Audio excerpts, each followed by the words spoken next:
세 부류의 그리스도인 되겠습니다. 세 부류의 그리스도인. 세상에 보게 되면 거의 모든 부분에 있어서 세 부류 혹은 세 단계로 이렇게 나뉘어 있는 것을 볼 수 있죠.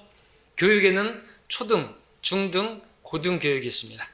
학교에도 상위권, 중위권, 하위권이 있습니다. 학생들은 성적에 따라서 역시나 상위권, 중위권, 하위권으로 나눠지는 것을 보게 되고, 상수원의 그것도 1급수, 2급수, 3급수 이렇게 세 부류로 나누는 것을 보게 됩니다. 또 왜 무엇이 있습니까? 다른 것들도 여러 가지가 있을 것입니다. 시간 관계상 그렇게 세 부류로, 세 단계로 나누는 것입니다. 자, 세상사가 그렇게 상중하, 세 부류, 세 단계로 나누는 것을 보는데, 오늘 본문에서도 우리는 그리스도 안에 있는 성도들이 세 부류로 나눠져 있는 것을 보게 되는 것입니다. 첫째 부류는 어린 자녀들로 불리는 부류고, 둘째 부류는 청년들이라고 불려지는 부류들이고, 또 세 번째 부류는 아비들이라고 불리는 그러한 부류입니다. 우리 책 그리스도인의 성장 8단계 보게 되면, 그 책 안에 있는 내용이 이제 8단계라서 8단계지만 그 책 표지에 보게 되면 어린 아기가 있고, 그 다음에 청년이 있고, 또 갑옷을 입은 또 성인 그리스도 있는 것을 보게 되죠. 요한일서 말씀에 따르면 이렇게 3단계, 또 세 부류로 이렇게 나눠 있는 것을 보게 됩니다. 자, 이 세 단계 어떻게 이 세 부류로 나눠져 있는 것입니까? 믿음의 내용에 따라서 달라지는 것을 보게 되는데, 오늘 우리가 읽었던 본문에서 그것을 볼 수가 있습니다. 자, 그 내용을 보면서 여러분들은 과연 어느 부류에 속하는 것인가 점검해 보시고, 나는 이런 부류에 있구나, 이런 부류의 그리스도인으로 있는 것도 괜찮구나가 아니라, 나는 이렇구나, 나는 어린 자녀구나, 그리스도 안에 있어 어린 자녀도 있고 청년도 있고 아비들도 있으니까 나는 내가 어느 정도인지, 내가 어디 부류에 속했는지를 알았다 하고 끝내면 안 되고, 우리가 다 믿음의 장성한 분량의, 그죠? 어른들, 아비들로 나아가는 우리가 되기를 바라는 것입니다. 자, 먼저 첫 번째 부류 어린 자녀들에 대해서 보겠습니다. 그들의 믿음을 보기 원합니다. 성경은 그 어린 자녀들의 믿음의 내용이 무엇인지를 지금 보여주고 있는데, 12절에 따르면 우리가 읽었던 것처럼 그들은 자기들의 죄가 용서되어진 것, 그것이 그들의 믿음의 어떤 핵심, 그들이 가치 있게 여기고 소중하게 여기는 것이다 볼 수가 있습니다. 그래서 어린 자녀들의 주된 관심사항은 내가 죄를 용서받았다라는 사실입니다. 다시 말해서 어린 자녀들의 마음을 사로잡고 있는 것은 자신이 구원을 받았다라는 것이죠. 내가 구원을 받았다, 내 죄에 사해졌네, 그것이 너무나 소중한 것입니다. 그런데 그것이 그 무엇보다도 더 소중한 것이 되어버린 거죠. 문제가 되는 것입니다. 죄 용서가 중요한 것입니까? 죄 용서해 주신 하나님을 기억하고 그 하나님이 더 소중한 것입니까? 근데 어린 자녀들은 자기가 구원받은 것에만, 그것만 소중하게 여기게 된다는 것이죠. 그러면 안 되는 거죠. 아까 아베들은 뭐라 했습니까? 하나님을 아는 것이, 나를 구원해 주신 그 하나님을 감사하고 그 하나님을 알아서 그분 앞에 우리가 어떤 모습으로 나아가야 되는데, 죄 사함 받은 것에 대해서 그냥 그것만 알면 어떻게 돼요? 구원받은 마카파처럼 되는 것이죠. 이제 구원받았으니까 난 지옥 안 가니까 이상하게 삶이 될 수가 있는 것입니다.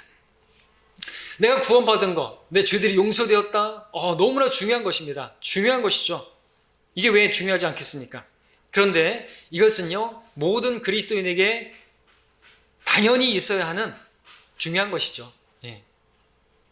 자, 그리고 또 13절에 따르면 이 어린 자녀들의 믿음의 내용은 뭐냐니까, 그들에게 아버지가 있다라는 거죠. 아버지가 있다. 내가 아버지를 알았다라는 거죠. 나에게 아버지가 생겼다는 것입니다. 내가 하나님의 자녀가 되었다라는 거죠.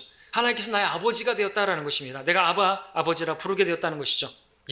어린 자녀들의 관심은 이렇게 내가 구원을 받아서 하나님께서 내 아버지가 되어셨다라는 것에 있다라는 것입니다. 영적인 출생에 관심이 많은 것이죠. 자, 그래서 그들을 향해서 사도 요한은 어린 자녀들이라고 부르고 있는 것입니다. 자, 어린 자녀들의 믿음 좋습니다. 구원받았습니다. 하나님께서 내 아버지가 되었습니다. 얼마나 좋습니까? 그런데 거기에 머물러 있는 것이 문제가 되겠죠? 그것만 알면 안 되겠죠. 그럼 어린 자녀들의 수준에서 그 믿음에 머물러 있게 되는 것이죠. 거기만 알면 안 되는 것입니다. 어린 자녀로 있으면 안 된다는 말이죠. 우리도 어린 자녀들을 키워보면 알겠지만 어린 자녀로 있으면은 문제를 일으키잖아요. 말썽을 일으키잖아요. 미운 4살, 때려 죽일 5살. 거기 있으면 안 돼요. 교회 안에 그런 어린 자녀들로만 있으면 구원 받은 것에만 만족하고 또 구원 받은 것만 뭐 대단한 것처럼 그렇게 생각하고 있고, 그러면은 한 예로 그런 분들은, 또 저도 경험했지만 그런 분들은 복음에 관한 그런 설교를 하면요, 아멘이 큽니다. 근데 헌신이라든지 자기 부인이라든지 뭐 예수님의 재림이라든지 또 다른 그런 주제들에 있어서는 제가 지금은 없지만 그런 분들은 그게 나오는 것이 아멘이 없어요. 그러다가 이제 죄 사함이라든지 구원에 대해서 이야기를 하면 아멘, 아멘, 아멘. 근데 다른 설교를 하면 자기 부인에 대해서 자기를 낮춰야 된다는 그런 설교를 한다든지 자기를 드러내면 안 된다든지 그런 설교를 하면은 막 몸이 비틀어지는 거예요. 듣기 싫어하는 소리인 거죠. 자기가 으뜸되기 원하고 자기 드러내고 싶은데 그런 설교는 싫은 거예요. 어린 것입니다. 어린 것이. 구원받은 게 대단한 것이에요. 자기는. 뭐 대단한 걸 푸른 것처럼 그렇게 생각하면 안 되죠. 죄사함의 비밀이 아니에요. 이거는 어린 아이들도 받아들일 수가 있는 것이에요. 우리가 한 게 아무것도 없어요. 자랑할 게 없단 말이죠. 그거에 머물러 있어서는 안 되는 것입니다. 자, 어린 자녀들 키워보면 알겠지만 문제가 많다 그랬죠. 자기밖에 몰라요. 이기적이에요. 다른 사람을 돌아볼 줄 몰라요. 교회 안에 그런 성도만 있으면 어떻게 돼요? 물론 교회 안에 어린 자녀들이 있어야만 합니다. 있어야죠, 그죠? 이제 막 구원받은 영적으로 어린 자녀들이 있어야 되겠죠. 또 실제로 어린 자녀들도 교회 안에 있어야 되겠죠. 우리 준서라든지 우리 서진이라든지 우리 민철이라든지 우리 또 건우라든지 교회 안에서 막 들고 뛰고 그런 아이들이 있으면 교회 안에 활기가 있잖아요. 그렇죠? 다 어른들만 있고 그러면은 너무 경직될 수가 있잖아요. 그리고 또 어린 자녀들로 인해서 또 우리 어른 그리스도인들은 또 이렇게 뭐랄까 품어줄 수 있고 또 참아줄 수 있고 인내도 배울 수 있고 그러잖아요. 또 이렇게 좀 어린 모습을 보여도 그 모습을 통해서 우리가 오래 참음도 배우게 되고 성령의 열매도 맺게 되고 교회 안에서 그렇게 우리가 훈련되어지는 것들이 있단 말이죠. 그래서 교회 안에 어린 자녀들도 또 영적으로 어린 자녀들도 있는 것이 좋습니다. 그런데 문제는 시간이 오래 지났는데도 여전히 어린아이로 있으면 안 되는 것이죠. 그렇죠?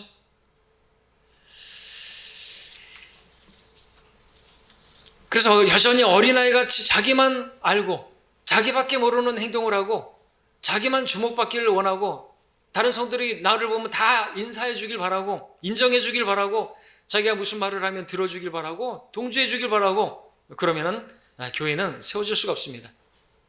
그들을 향해서 성경은 이렇게 말하고 있죠. 그때로 보면 너희가 마땅히 선생들이 되었어야 할 터인데 이제 다시 하나님 말씀의 기초 원리들이 무엇인지를 누군가가 너희에게 가르쳐 줘야 하리니 젖이 필요한 사람들이지 단단한 음식을 필요로 하는 사람들은 되지 못하는도다. 그때로 보면 마땅히 선생이 되고 어른이 되어야 되는데 여전히 자기밖에 몰라요. 여전히 젖을 먹어야 돼요. 여전히 구원의 복음만 계속 복음만 전하는 교회도 있어요. 복음교회 무슨 그런 교회들 있죠. 정통교회도 그렇고 복음만 전하고 모든 걸 다 복음으로 맞춰버려야 구약부터 해가지고 어린 것입니다. 자, 우리 성경에 보면은 고린도 교회 우리 오전 성경 공부 배웠지만 이제 고린도전서 보고 있습니다만 영적으로 어린 것입니다. 영적으로 어린 것이 지식이 없지 않았어요. 그런데 지식은 있는데 교회 안에 다툼이 있고 왜 다툼이 있는 것이 어리니까 어린아이들은 잘 다투잖아요. 삐지기도 잘하고 왕따시키고 분파가 나눠지고 그래서 나는 바울에게 속한다, 나는 아폴로에게 속한다, 나는 베드로에게 속한다, 나는 그리스도께 속한다 그렇게 막 나누는 것이 어린아이들이니까 그들은 어린아이였습니다. 어린아이도 아니고 어린 아기라고 했죠. 형제들아 내가 너희를 영적인 사람을 대하는 것처럼 말할 수 없어서 육신적인 사람 즉 그리스도 안에서 어린 아기들을 대함과 같이 하노라 그랬습니다. 내가 너희를 저주로 먹이고 고기로 먹이지 아니하였으니 이는 너희가 지금까지 소화시킬 수 없음이라. 아직도 그러하니라. 아직도 어린 아기 저주로 어린아이도 아닌데 아직도 저주를 먹어야 된대. 그래서 그리스도 안에서 영적인 어린 아기가 된 것이, 영적인 나이가 그렇단 말입니다. 젖을 먹여야 돼 여전히. 그래서 자기밖에 모르죠. 그래서 고린도 교회 어땠습니까? 주의 만찬을 해야 하는데도 어떤 성도들은, 가난한 성도들은 굶고 왔는데도 돌아보지도 않고 자기가 먹고 배부르니까 가난한 성도들은 무시하면서 그렇게 주의 만찬도 해갔죠. 그래서 바울이 책망하죠. 너희에게 먹고 마실 집이 없느냐? 아니면 너희가 하나님의 교회를 무시하고 가난한 사람들을 부끄럽게 하느냐? 내가 너희에게 무슨 말을 하랴? 이 일로 너희를 칭찬하랴? 나는 칭찬할 수 없노라 그랬습니다. 책망을 받는 것이죠. 그래서 자, 그래서 내가 여전히 복음에 관한, 구원에 관한 그런 부분에 있어서만 좋아하고, 하나님께서 내 아버지야, 난 구원받았어, 나는 죽으면 지옥 안 가, 거기만 만족하고 있으면요, 칭찬 못 받아야죠. 칭찬 못 받는 거, 주 모셨을 때 잘하였다, 착하고 신실한 종아, 칭찬 못 받는다는 것이고, 그것은 상이 없다는 것이죠. 아무런 상이 없어요. 그러면 안 되겠죠? 네, 우리는 다 이제 다음 단계로 넘어가야 되는 것입니다. 두 번째 단계는 뭡니까? 두 번째 부류 그리스도인 청년들입니다. 자, 이 청년들의 믿음에 대한 내용은 무엇입니까? 13절에 보니까 그들이 악한 자를 이겼다고 말하고 있죠. 영적 전쟁에서 이제 승리합니다. 복음을 전해가지고 혼들을 이겨오는 일도 하는 것이죠. 그러니까 자기가 구원받은 것에서 만족하는 게 아니라 나가서 복음도 전하고 혼들을 이겨오고 악한 자와의 영적 싸움에서 이기는 것입니다. 여러분들 복음 전할 때 아주 영적 전쟁이 치열한 거 아시죠? 그 사람을 마귀가 잡고 있는 것입니다. 영접 기도를 하려고 하는데 마귀가 끝까지 붙들고 있는 것이에요. 그럴 때 성령님을 의지하고 우리가 기도하고 끝까지 복음 전하고 기도하고 또 이겨올 때 우리는 승리하는 것입니다. 악한 자를 이기는 것이죠. 자, 그들에 대한 평가는 또 14절에서 봤던 것처럼 그들이 굳세다는 것이죠. 힘이 있습니다. 청년들, 힘의 능력 안에서 강건한 그리스도인입니다. 그리고 또 하나님의 말씀이 그들 안에 거하는 것이 악한 자를 이겼습니다. 청년들 듬직하죠? 덩치도 자라나서 힘도 있고 왕성한 나이, 또 교회 내에서 일도 하고. 자, 근데 문제는 또 무엇입니까? 이 수준에 머물러도 안 되겠죠. 청년들에게는 문제가 뭐냐? 절제가 부족하다. 절제가. 신앙이 뜨거울 때는 좋은데 어떤 어려운 일이 닥치게 되면은 실족하는, 수습이 안 되는, 또 교회를 멀리하는 그런 모습을 보게 되는 거죠. 감당이 안 되는 것입니다. 신앙의 기복이 심합니다. 청년 그리스도인들은 어떤 일을 당하게 되면 감정을 이렇게 추스리지 못하고 절제하지 못하고 그러다가 실제로 실족하는 경우도 많이 있습니다. 교회 내에서 어떤 다툼이 있거나, 그죠? 그런 일이 있을 때 상처를 받고 그것을 감당 못해서 감정적이 되어가지고 더 열매를 맺지 못하는, 이렇게 씨 뿌리는 자의 비유에서 보자면 돌짝밭에 뿌려진 씨, 그리고 가시떨기 사이에서 떨어진 그 씨처럼 어떤 것들이 이렇게 오면은, 박해가 오고 그러면은 막 좋아가지고 즐겁게 막 말씀을 받고 막 이렇게 하는데, 그리고 막 나가서 복음도 전하고 하는데 그런 어떤 박해가 오고 어떤 것들의 염려가 오고 그럼 거기에 헤어나지 못하고 이제 무너지는, 이게 청년들의 모습이 되겠죠. 그래서 베드로서 1장에서는 성장 8단계를 말하는데 믿음의 덕의 지식의 절제, 인내, 경건의 형제 후에 사랑을 더하라. 8단계에서. 근데 믿음의 덕의 지식의 절제, 인내, 이 절제와 인내, 이 중간층에서 이 청년들이 무너지게 돼요. 절제가 없고 인내가 없어서 교회 안에서 어떤 문제가 있고 다툼이 있을 때 절제를 못하는 것이, 그래서 다투게 되고, 그리고 또 인내하지 못해서 교회를 떠나간다든지 그런 일이 있을 수가 있는 것입니다. 신앙의 깊이가 없는 것이죠. 경험의 부족으로 인해서 쉽게 무너지는 것입니다. 우리 성경 로마서 5장에서는 우리가 믿음으로 의롭게 되었으니 하나님과 화평을 갖는다고 말씀하고 계시고, 또 하나님 영광의 소망 안에서 즐거워하고, 뿐만 아니라 우리가 환난 중에서도 즐거워하는데, 왜냐하면 환난이 인내를 이고 인내는 연다는 소망을 이루기 때문이라고 말씀하시는데, 청년들은 이런 환난이 오게 되면은 인내가 없고 연단이 못했으니까 인내하지 못하게 되고, 그런 경험을 계속 하다 보면 이제 단련이 되는 것이죠. 연단이 되어지는데 그런 것들이 없으니까 이제 넘어지는 모습을 보게 되는 것이죠. 그래서 교회 안에 많은 청년들이 좀 기복이 있고 오래 신앙생활을 계속하지 못하는 경우가 많이 있습니다. 어떤 일들이 있는 것이에요. 세상에 어떤 일이든 교회 안에서 어떤 일이든 그런 일들을 경험해 가지고 자기가 자존심 상한다, 또는 너무 외롭다, 너무 힘들다, 그렇게 해서 무너지는 경우가 많이 있죠. 자, 그런 일들을 좀 고비를 넘기고 주님을 의지하고 주님과 교제하고 그렇게 하면 나중에 그런 거에 오면은 이제 여유 있게 연단이 돼 가지고 넘길 수 있는데, 그 앞에 넘어지는 절제와 인내가 갖추지 못해서 실족하는 모습을 보게 되는 것입니다. 자, 믿음은 참 좋았는데 영적 전쟁도 싸우고, 서울에 있을 때도 저희가 젊은이들이 많이 떨어져 나갔어요. 오전에 성경 공부 시도 말씀드렸지만 늘 이성호 목사님이 이제 50명을 놓고 기도하셨는데 50명이 왔다고 했을 때 그때 저가 50명 거기 들어가 있었어요. 50명 다 날아갔다 그러는데 또 말씀드리지만 아직 안 날아간 사람이 여기 있습니다. 우리 집사람도 있고 서울에도 한 2명 있는 걸로 제가 알고 있습니다. 그런데 그 젊은 사람들이 대부분 젊은 사람들이었어요. 다 날아가는 것이에요. 교회 안에 어떤 일이 벌어지니까 다 날아가 버리는 거죠. 젊은 사람들이. 또 어떤 또 반골 기질 같은 것이 있어서 막 이렇게 하고 나가는 것이죠. 그리고 그들은 이제 영적 전쟁에서 치렀고 복음을 전해갖고 그럼 이제 막 간증을 하고 기도 응답 받은 것에 대해서 막 간증을 하고 좋아요, 좋아. 다 좋은데 그런 것들이 없으면 어떡할 거예요? 그렇죠? 어떤 기도 응답의 간증도 없고 또 뭐 복음을 전해서 이겨온 혼들도 없고 그런 성도들도 있을 텐데 그런 청년들은 어떻게 낄 수가 있겠어요? 그럼 또 그 나름대로 또 실족해버리는 거죠. 나는 담대함이 없는데 저 형제들도 같이 못하는데 근데 막 자기들끼리 막 그렇게 한단 말이죠. 그러면 문제가 되는 거죠. 자, 그래서 이제 우리가 세 번째까지 가야 되는 거죠. 온전한 믿음의 분량이 이루어야 되는 거죠. 세 번째 부류는 아비들이죠. 자, 그러한 시기를 넘겨야 되는 것입니다. 그런 모습, 그것도 이제 육신적인 모습이잖아요. 막 자기를 드러내려고 하는 것도 여전히 청년들에게 있는 것이죠. 아비들, 그들의 믿음의 평가는 무엇입니까? 13절, 14절에서 두 번 나오는데 우리가 읽은 것처럼 처음부터 계신 분을 알았기 때문이라고 말하고 있습니다. 처음부터 계셨던 분, 나는 나니라. 태초에 하나님께서 하늘과 땅을 창조하셨고 말씀으로 모든 것을 창조하셨고 말씀으로 하나님을 만나는 것입니다. 눈으로 보이는 것이 없을지라도 말씀을 통해서 주님과 교제하는 그 정도는 처음부터 계신 그분을 아는 것이죠. 변함이 없으신 분을 아는 것이죠.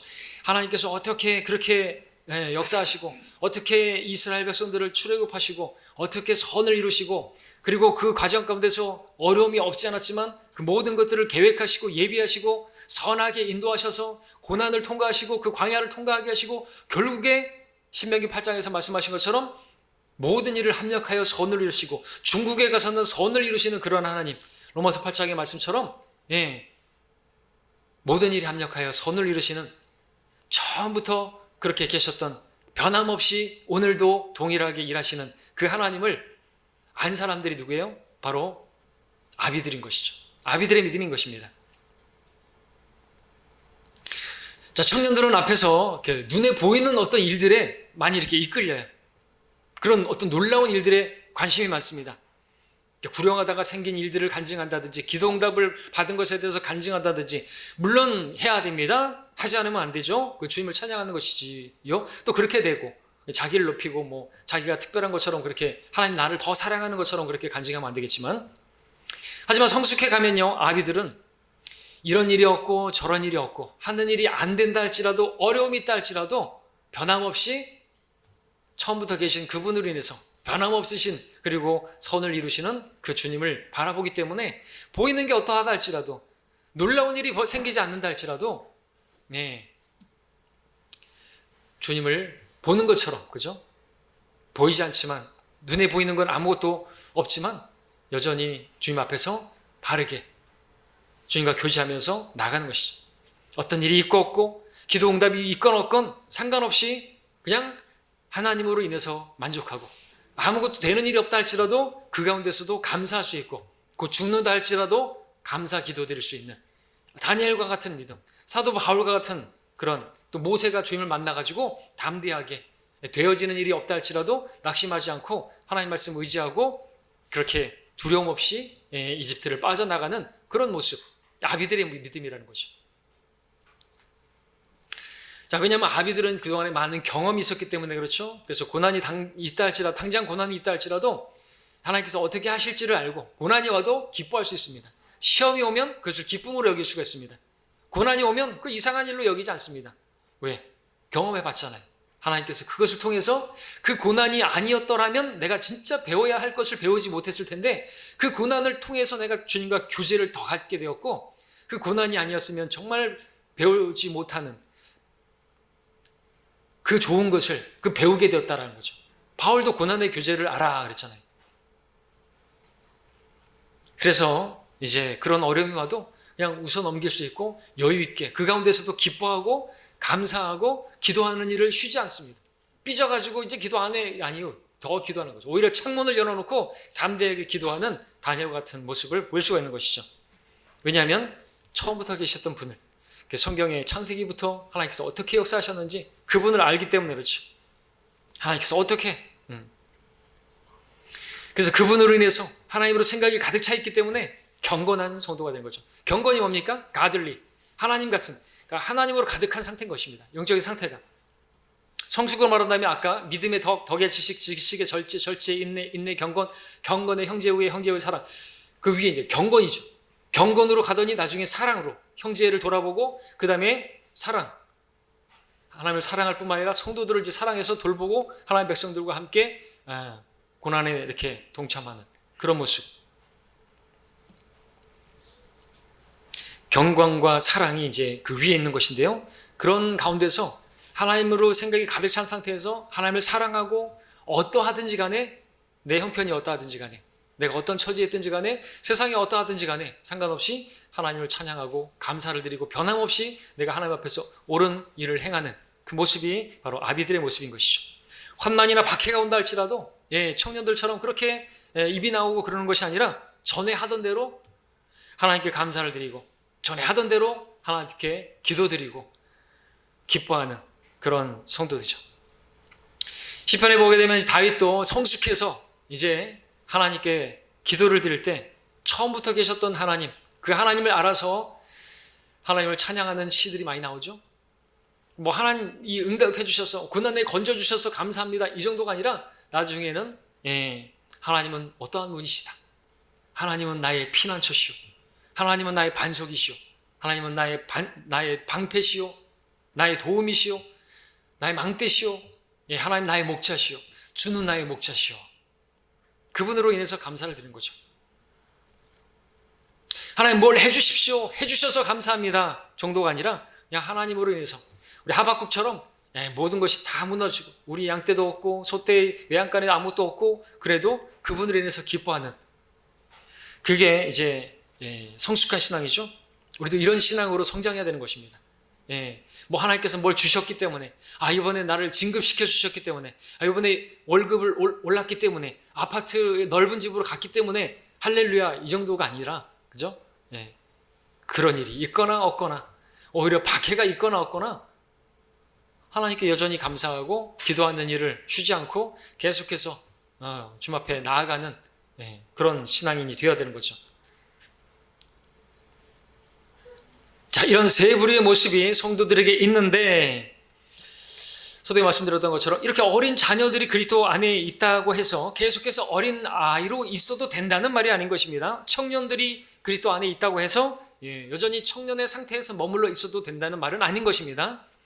장성한 믿음의 분량으로 우리가 나아가야 되는 것이죠. 여러분 우리 모두가 다 믿음의 하나됨과 장성한 믿음의 하나됨에 도달하고 그리스도께 우리가 이르러야 된다는 거죠. 그리스도를 온전히 아는 그 수준으로 나아가야 된다는 것이죠.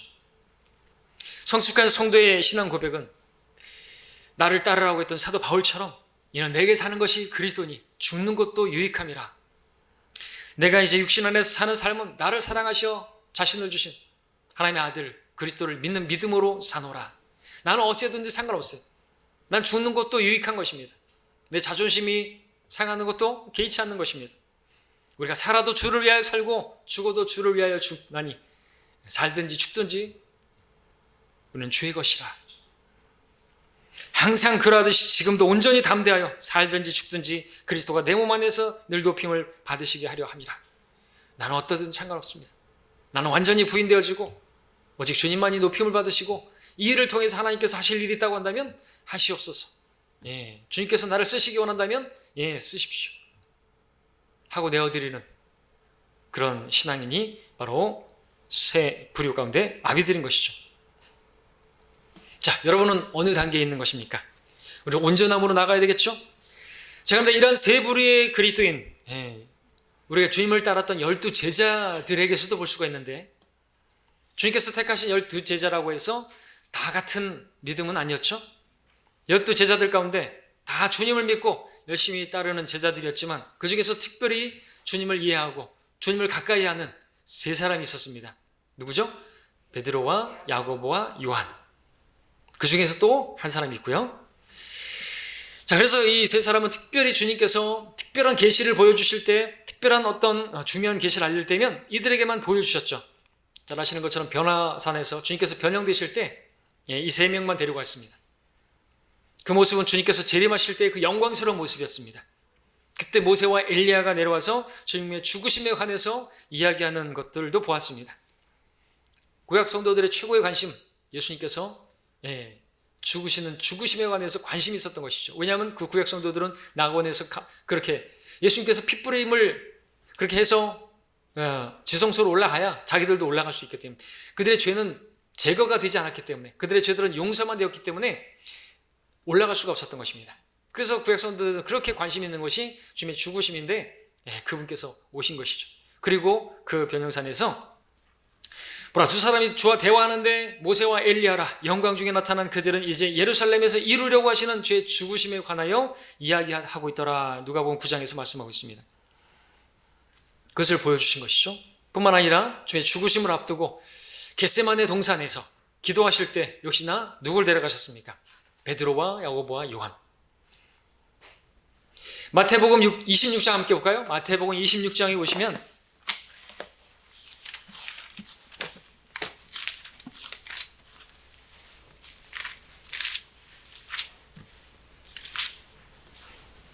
(36절) (37절에)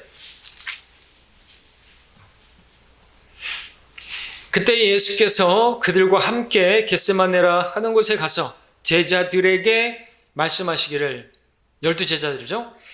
내가 저쪽에 가서 기도할 동안 너희는 여기 앉아 있으라고 하시며, 그 제자들 가운데 베드로와 세베대 아들 두 아들 야고보와 요한을 데리고 가서 슬퍼하며 심히 괴로워하기 시작하시더라 말씀하고 있습니다.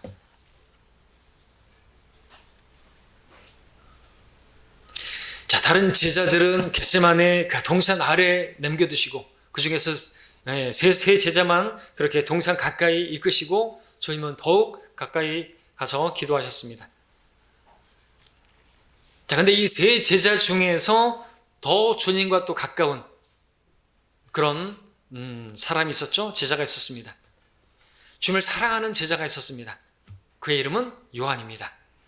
그런데 요한복음에서 자신을 가리켜서 주께서 사랑하시던 자라고 표현하고 있죠. 자신을 말하는데 나라고 1인칭을 쓰지 않고 예수께서 사랑하시던 자라고 3인칭을 쓰고 있습니다. 자기를 드러내지 않는 것이죠. 자기를 감추는 것이겠죠. 그것도.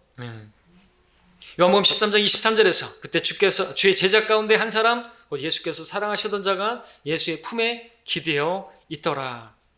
죄 만찬, 주의 품에 기대어 있었던, 아주 가까이에 있었던 사도 요한.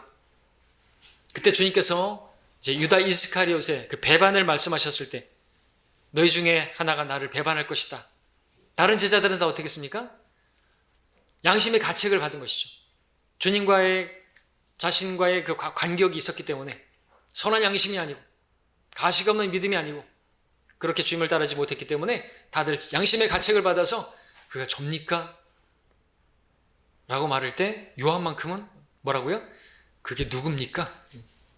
나는 아니다라는 것이죠. 자기 자신에 대한 어떤 믿음, 의지 이런 거 아니라 정말 주님을 사랑하기 때문에 또 가슴에 가까이 붙어 있었다는 그 자체가 얼마나 주님과 가까이 있고 주님과 요한 사이에 어떤 간격도 없었던 것입니다.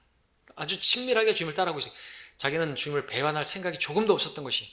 근데 배반을 이야기를 하시니까 다 자기가 뭔가가 있으니까, 찌꺼기가 있으니까 거기서 가책을 받고 그렇게 말했던 것이죠. 요한은 주님을 진정으로 사랑한 사람이에요. 그 누구보다도 주님을 사랑했던 것이죠. 그래서 예수께서 사랑하시던 제자라고 자기를 그렇게 소개할 수 있을 정도로 거리낌 없이 썼던 것이죠. 자, 이런 사실을 베드로도 알고 있었기 때문에 그 자리에서 베드로가 요한에게 눈짓하면서 고개를 끄덕이면서 물어보라고 했잖아요. 네, 그게 누군지 한번 물어보라고. 자기가 물어보면 되는데, 그죠? 베드로, 야고보, 요한 중에서 베드로가 이제 그래도 이너서클 그 가운데 주님을 좀 잘 따라 자기가 물어보지 않고 요한에게 물어봤다는 거죠. 왜? 요한에게 물어봐서 요한을 통해서 주님께 물어보면 주님께서 말씀해 주실 것으로 그렇게 알기 때문에. 그렇죠? 사랑하는 제자니까. 우리 아이들도 어렸을 때 그랬어요. 네. 저한테 뭔가 부탁이 있을 때는 우리 진주하고 진영이는 항상 승주한테 말을 해갖고 아빠한테 저거 사달라고 해. 자기네들이 사달라고 하면 안 사줄 거 알기 때문에. 근데 제가 승주를 사랑한다고 생각하니까, 승주를 더 이뻐한다고 생각하니까 그 승주를 통해서 다 이렇게 부탁을 하는 걸 봤습니다. 예, 베드로도 아는 것이에요. 아, 주님께서 요한을 더 사랑하니까 요한을 보고 그때 그래서 누군지 물어봐. 그렇게 말을 했던 것이죠.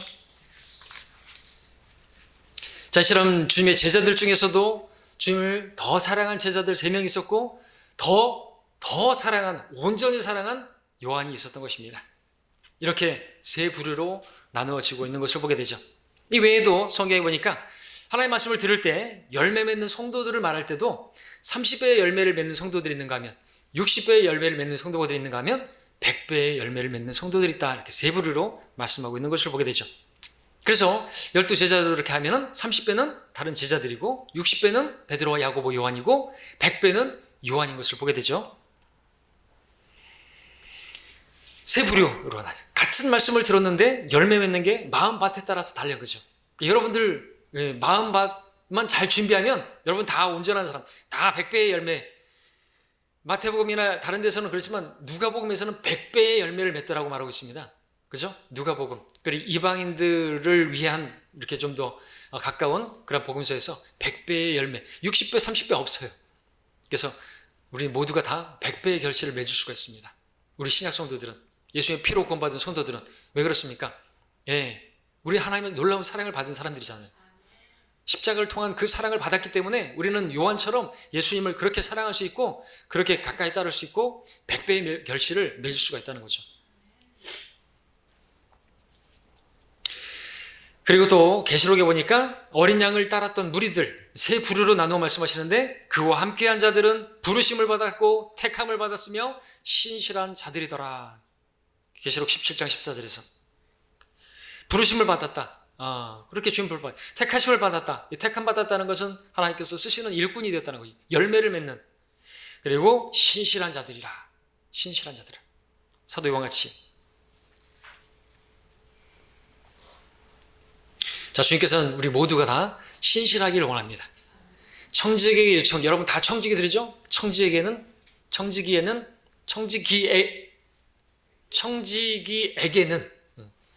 무엇보다 신실함이 필요하죠.